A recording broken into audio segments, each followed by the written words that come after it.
నమస్తే mood of ఆంధ్రకు స్వాగతం. Deputy CM Raghuramakrishnaraju దెబ్బకు టీడీపీ అధిష్టానం వణికిపోతాంది. కస్టడీలో తనను టార్చర్ పెట్టిన కేసులో కూటమి ప్రభుత్వ వైఖరిని అలాగే టీడీపీ తీరును రఘురామ బహిరంగంగానే తప్పుపడుతున్నారు.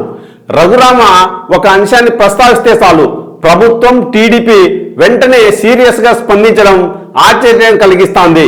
రఘురామ దెబ్బకు సిఐడి మాజీ చీఫ్ సునీల్ కుమార్ పై విచారణకు ఇటీవల కూటమి ప్రభుత్వం ఆదేశించిన సంగతి తెలిసిందే. సునీల్ కుమార్ ను సస్పెండ్ చేయాలనేది రఘురామ డిమాండ్. అయితే విచారణలో నిజానిజాలు నిగ్గు తేలిన తర్వాతే నిర్ణయం తీసుకుంటామని ప్రభుత్వ వర్గాలు చెప్తాండాయి. అలాగే తన దొమ్మలపై కూర్చొని గుండెపై బాదిన తులసి బాబును ఇంకా పార్టీ నుంచి తప్పించకపోవడం ఏందని ఆయన నిలదీస్తాండారు.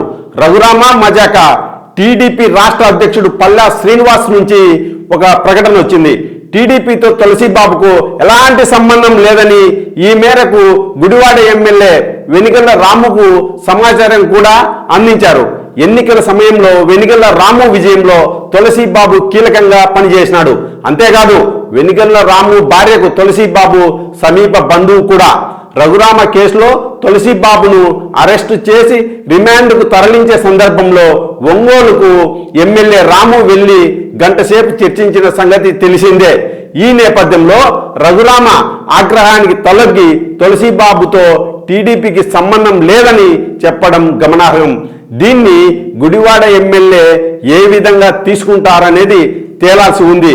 ప్రతిదీ రఘురామ చెప్పినట్టే నిర్ణయాలు తీసుకుంటే తమ గత ఏంటనే ప్రశ్న అటువైపు నుంచి రావచ్చు.